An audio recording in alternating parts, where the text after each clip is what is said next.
너는 행복한 사람이로다. 이런 제목으로 말씀 전하겠습니다. 최근에 사택 근처에 다세대 주택이 건축되었어요. 저녁마다 이렇게 동네를 제가 산책을 운동 삼아 걸으면서 다세대 주택 하나를 또 새롭게 짓는구나 했지요.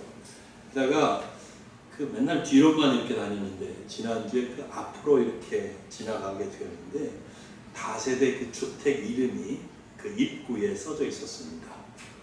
뭐라고 써져 있었느냐 하면 행복한 집 이렇게 돼 있습니다. 요즘에는 다세대 주택마다 이렇게 주택 이름이 써져 있죠.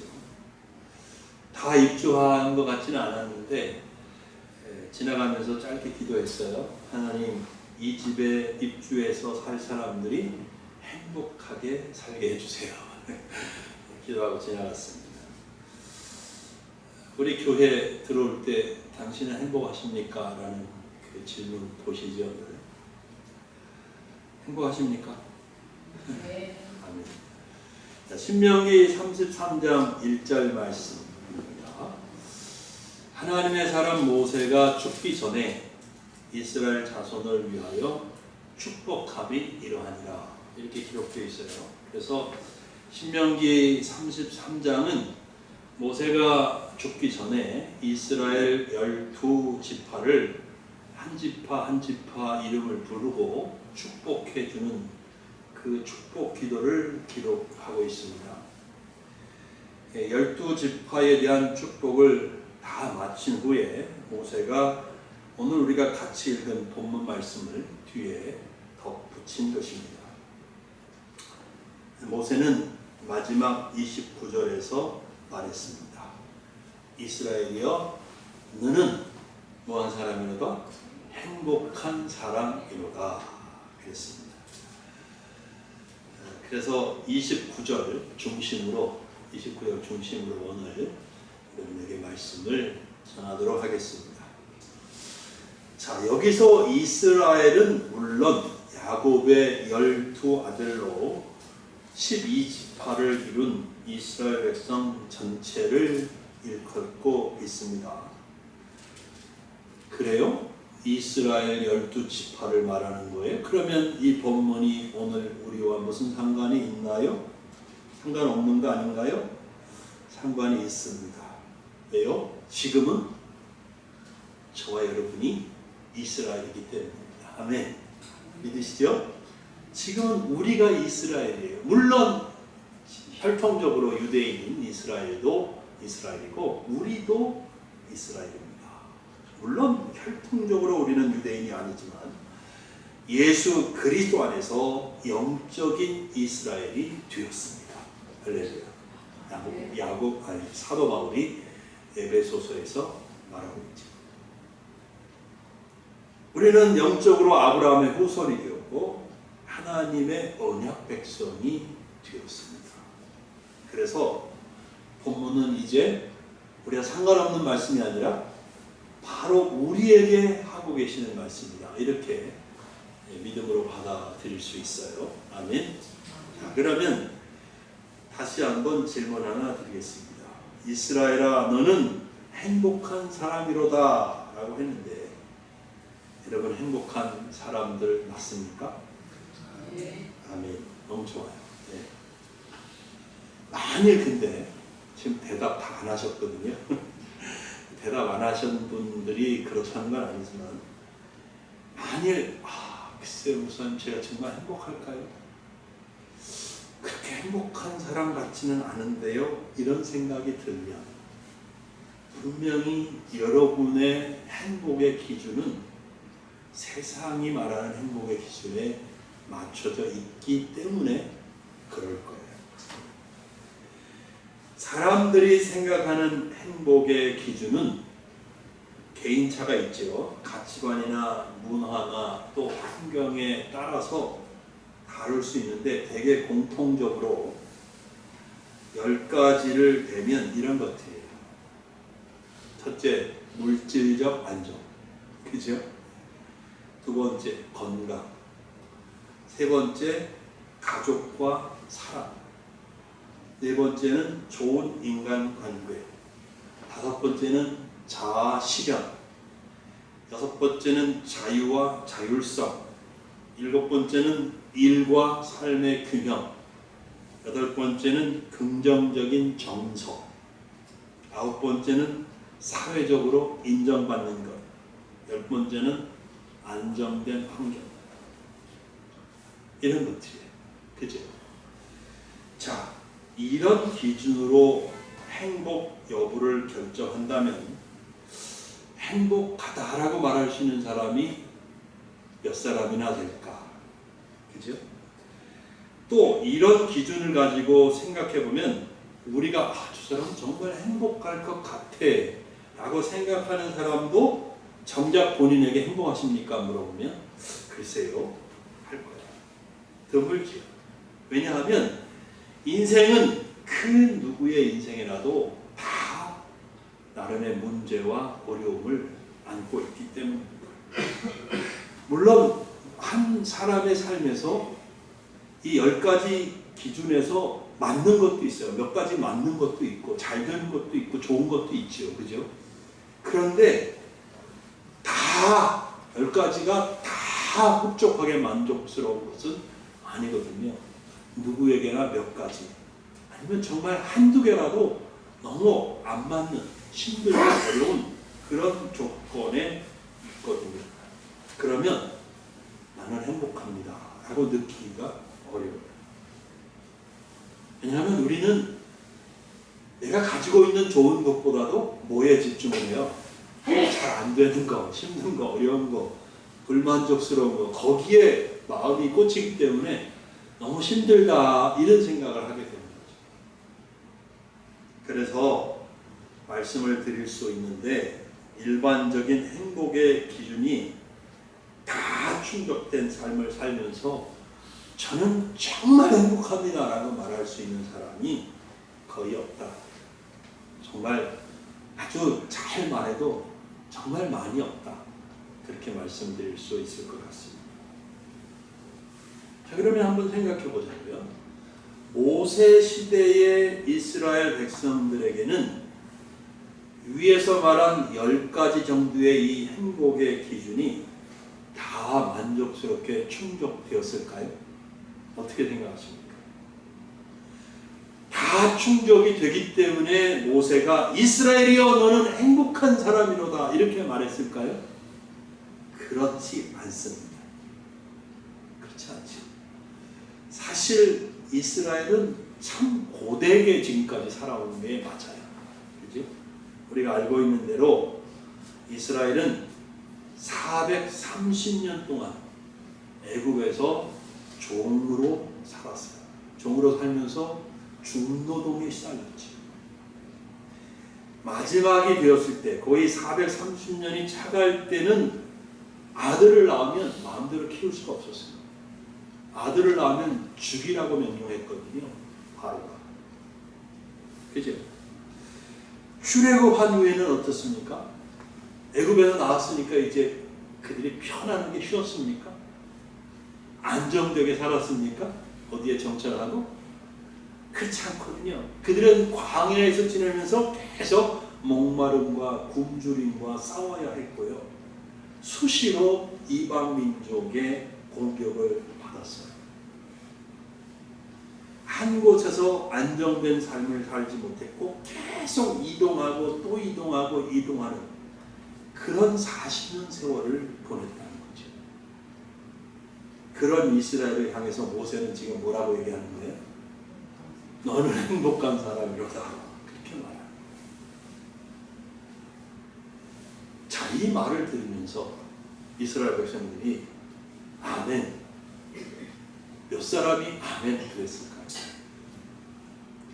만약에 이스라엘 백성들의 마음속에 행복의 기준이 아까 제가 10가지 제시한 그런 것들이라고 생각을 했다면 행복을 우리가 무슨 행복해 우리가 고생 깊다고 살았는데 이렇게 생각할 거예요. 정말 몇 사람이 아멘 했을까요? 그래서 만일 모세가 왜 이스라엘이 행복한 사람인 건지 그 후에 이유를 말해주지 않았다면 제가 생각할 때 모세의 말에 동의하는 사람이 많지 않았을 것이다. 그렇게 생각해요. 우리도 마찬가지예요.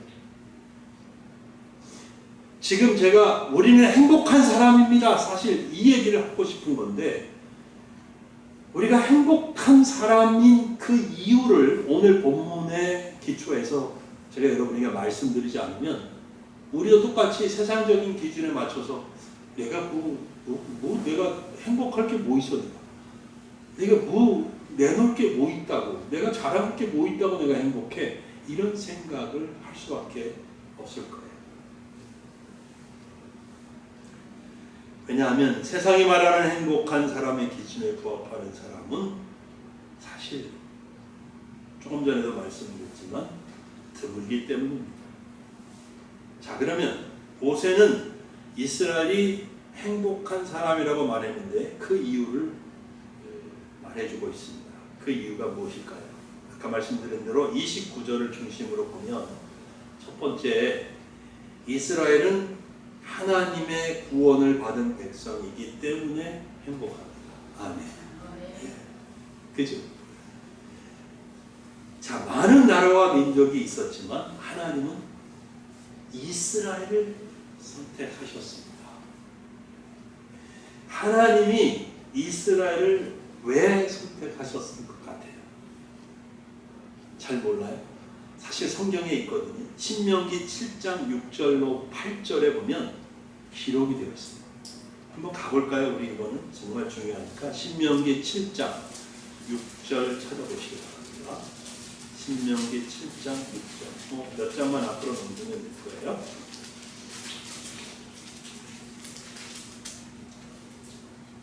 찾으셨나요? 네, 신명기 7장 6절부터 8절까지 같이 읽어보겠습니다. 시작. 너는 여호와 네 하나님의 성민이라.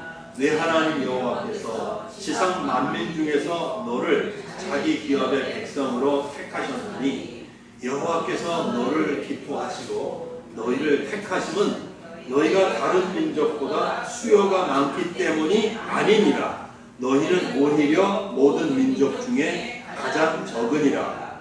여호와께서 다만 너희를 사랑하심으로 말미암아 또는 너희의 조상들에게 하신 맹세를 지키려 하심으로 말미암아 자기의 권능의 손으로 너희를 인도하여 내시되 너희를 그 종 되었던 집에서 애굽 왕 바로의 손에서 속량하셨나니. 아멘. 어려운 말 없지요?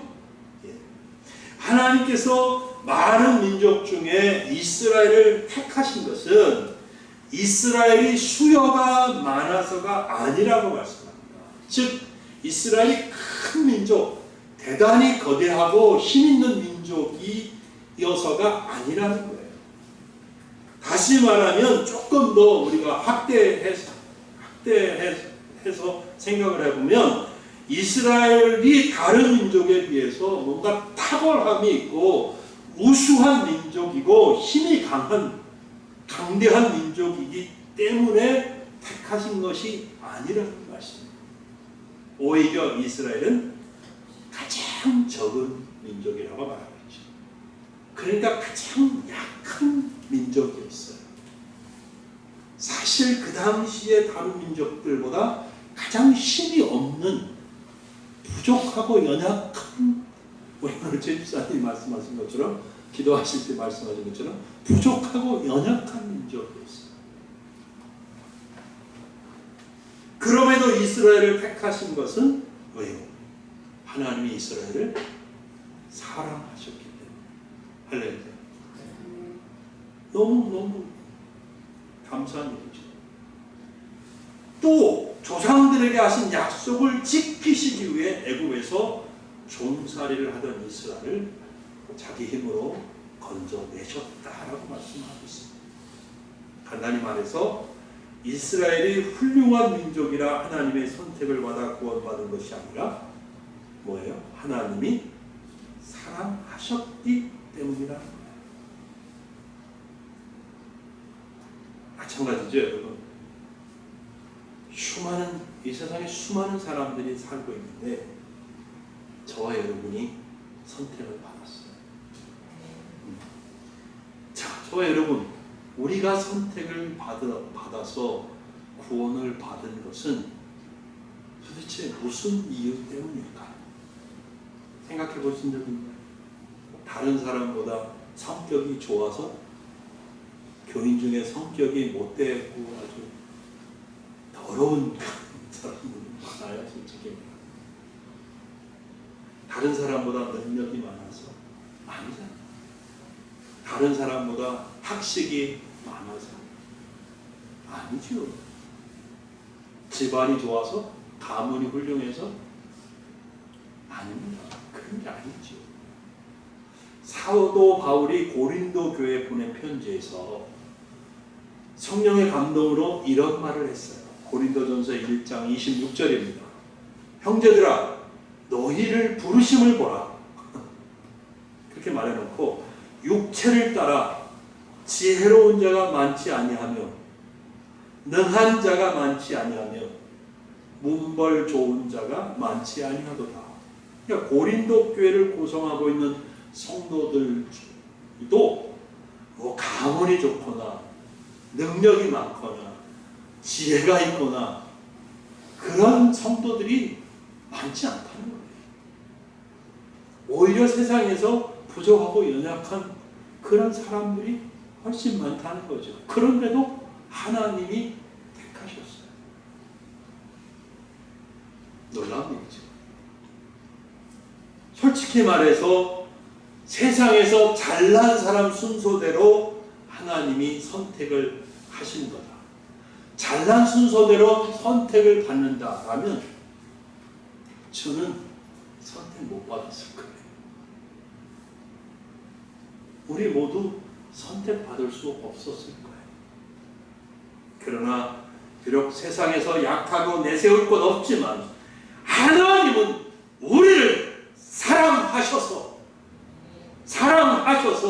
택하시고 구원해 주셨습니다. 우리는 죄로 인해 멸망받을 운명이었지만 그 운명에서 벗어나 죄 사함과 구원을 받았습니다. 그리고 천국 백성으로 앞으로 천국에서 영원히 살 것입니다. 행복해야 안 행복해? 행복하지. 행복합니다. 행복하다고 깨달을 수 있기를 바랍니다. 행복하다고 느낄 수 있는 우리 모두가 되었으면 좋겠어요. 이것만으로도 정말 행복합니다.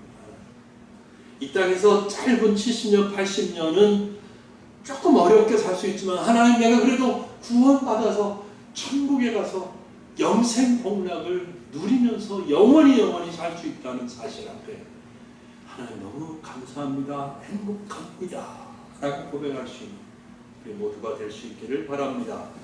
아멘. 아멘. 그죠? 자, 이스라엘에 행복할 수 있는 두 번째 이유는 뭔가요? 오늘 본문 29절 보면 하나님이 뭐라고 그래요? 돕는 방패. 하나님이 돕는 방패이시기 때문이에요. 돕는 방패, 비유적 표현이지요. 방패가 뭐예요?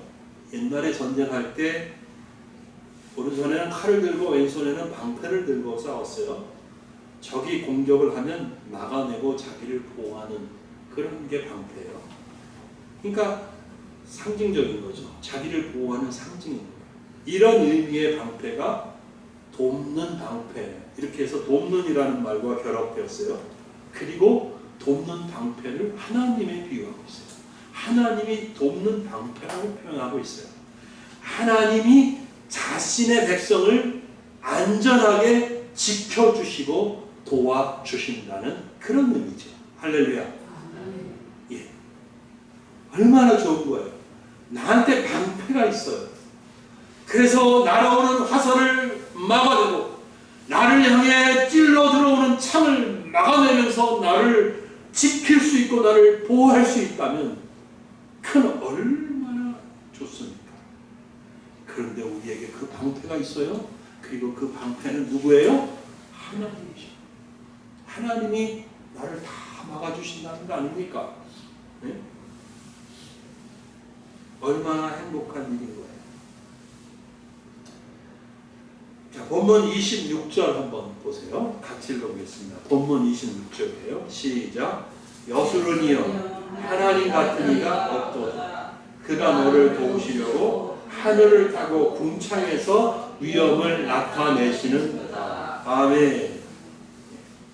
여러분, 여수론도요, 성경에 있다 보면 여수론이라는 말이 나오는데 이게 이스라엘을 부르는 또 다른 호칭이에요. 알겠어요? 여수르나 그러면 이스라엘아 하는 거하고 똑같은데 좀 시적인 표현이고요. 히브리어로 이 의미가 뭐냐면 정직한 자, 의로운 자 이런 뜻을 가지고 있어요.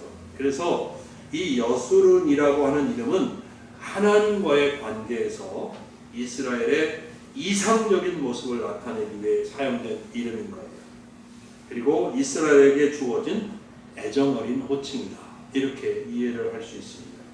그래서 이스라엘에게 하나님 같은 이가 없는 것. 너무 좋은 거죠. 이스라엘에게 하나님 같은 이가 없다. 그러면서 뭐라 그래요? 하나님은 이스라엘을 도우시려고 하늘을 타고 궁창에서 위엄을 나타내십니다. 이렇게 말합니다. 하늘을 타고 궁창에서 위엄을 나타내십니다. 하늘을 타고 궁창에서 위엄을 나타내신다. 이 표현은 창조주로서의 하나님의 능력을 의미합니다. 하나님이 창조주시죠. 하나님은 우리는 하늘을 나를 수 없죠. 근데 하나님은 하늘 모든 창조하신 만물을 초월하는 존재라는 거죠. 그리고 궁창에서 위엄을 나타낸다는 말은 그 하나님의 능력과 위엄이 온 우주를 통치하고 지배하신다는 거예요. 그런데 이 하나님의 그 모든 자연을 초월하는 지혜와 능력을 어디다 쓰신다고요? 이스라엘을 도우시는 데 쓰십니다. 이스라엘을 도우시는 데 쓰시고 사용하십니다. 즉 하나님은 이스라엘, 즉 자기 백성을 돕기 위해 창조주로서의 능력을 다 발휘하시고 사용하신다는 거죠. 그래서 모세가 말합니다. 이스라엘은 그렇게 하나님의 보호를 받는 백성이기에 행복한 사람이다. 이렇게 말합니다. 여러분, 하나님이 창조주이신 그분이 온 우주와 그 속의 만물을 통치하시는 능력과 지혜를 가지신 하나님이 저와 여러분을 돕는 방패가 되신다는 사실을 믿으시기 바랍니다. 네. 얼마나 멋진 일입니까? 우리에게 얼마나 행복한 일입니까? 그래서 여러분에게 여러분은 행복한 사람입니다 라고 말하면 할 수 있는 거예요. 자, 세 번째 이스라엘은 하나님이 이 이스라엘의 영광의 칼이기 때문에 행복합니다. 그죠? 29절 역시 29절이 이 사실을 말하고 있어요. 영광의 칼, 이 말은 하나님께서 적들을 물리치시고 이스라엘 백성을 위해 싸우시는 하나님의 능력을 상징하는 표현입니다. 칼은 전쟁과 승리를 상징하고 영광이라는 단어는 하나님의 거룩함과 위엄을 강조하는 표현입니다. 따라서 영광의 칼은 하나님의 정의로운 심판과 그분의 백성을 보호하고 적을 물리치는 능력을 상징적으로 나타내는 말입니다. 모세와 이스라엘은 광야 40년 생활 동안 하나님이 이스라엘과 함께 하시는 것을 반복적으로 경험했습니다. 뭔가 부족하고 그래서 힘들어할 때 하나님이 공급해 주셨죠. 그죠? 아멘. 다른 민족의 공격을 받았을 때 하나님이 이스라엘 편에서 싸워주시는 것을 경험했습니다. 특별히 출애굽기 17장에 기록된 아말렉이 공격해 와서 전쟁이 일어났잖아요. 그때 모세가 호렙산에 올라가서 두 팔을 들고 기도해요. 여호수아는 직접 지휘관으로 이스라엘 백성을 이끌고 전쟁 마당에서 전쟁을 치렀고, 또 이스라엘 백성들 중에 많은 사람들이 실제로 그 전쟁에 참여해서 싸웠고, 또 여자들이나 어린이들이나 연약한 사람들은 참여하지는 못했지만 그 전쟁을 보았고, 근데 모세나 여호수아나 전쟁에 참여한 이스라엘 백성들이나 그렇지 않은 백성들이나 다 뭘 경험했어요? 하나님이 이스라엘을 위해서 싸워주셨고, 그래서 이스라엘이 이겼다는 사실 경험했잖아요. 사실은 이 전쟁 훨씬 이전 이스라엘이 애굽에서 탈출해 나오던 그날, 이스라엘은 자신들의 앞을 가로막고 있던 홍해가 갈라지고 그 홍해 바다를 마른 땅같이 건넜고, 이스라엘을 다시 잡아가기 위해 뒤따라온 애굽 군대가 물에 수장되는 것을 보았습니다. 물론 모세가 지금 너희들은 행복한 사람이야 라고 하는 말을 듣고 있는 세대가 직접 경험한 것은 아니지만, 그들 또한 알고 있는, 전해져서, 부모로부터 듣고 전해져서 모두가 다 알고 있는 하나님의 구원, 확실한 하나님의 구원, 알고 있는 역사적 사실이었던 것입니다. 얼마나 놀라운 겁니까? 그러므로 모세가 이스라엘 백성들에게 하나님은 영광의 칼이다 라고 했을 때, 이스라엘 백성 그 누구도 부정하거나 반박할 수 없었습니다. 그들은 분명히 아멘 했을 거라고 생각합니다. 그러면서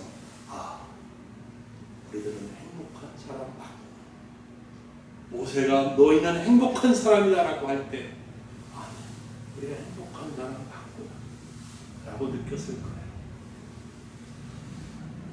이제 말씀을 맺겠습니다. 우리는 지금까지 살면서 이 세상에서 사는 게 결코 쉽지 않다는 것을 수없이 경험하고 깨달았습니다. 정말 예상치 못한 일이 얼마나 많이 일어났습니다. 또 예상을 했지만 내 힘으로 막아낼 수 없는 일들이 너무 많잖아요. 그죠? 내가 아무리 치밀하게 계획하고 준비해도 계획한 대로 안 되더라. 준비한 대로 안 되더라. 전혀 생각지도 못한 데서 일이 터지더라. 우리 모두 경험한 거예요. 근데 우리만이 아니라 이 땅에 살고 있는 사람이라면 다 똑같아요. 우리나라에서 살고 있건 아프리카에서 살고 있건 미국에서 살고 있건 다 똑같아요. 누구나 마찬가지.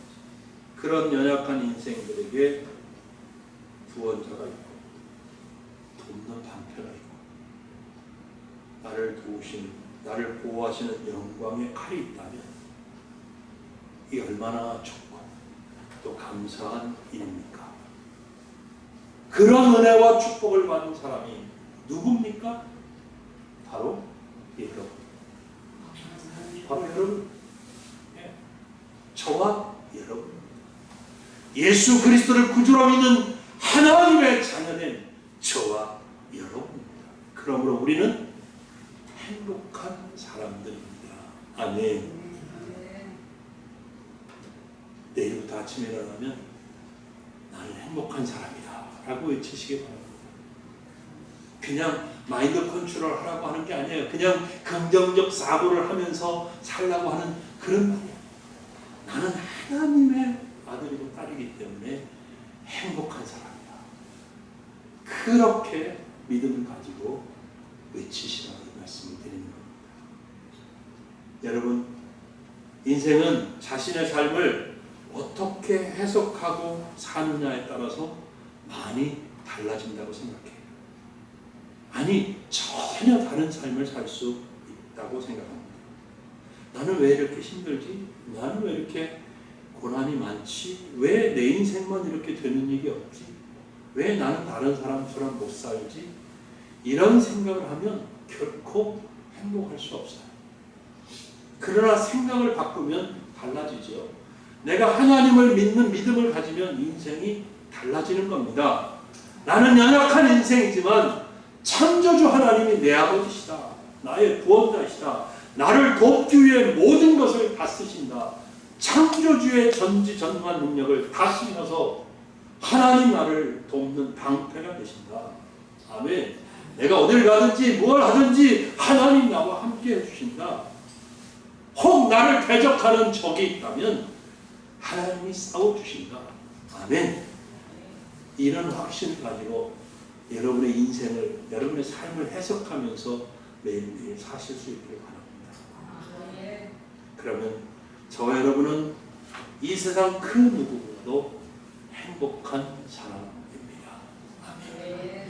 여러분은 예수 그리스도 안에서 하나님의 자녀가 되어 행복한 사람입니다.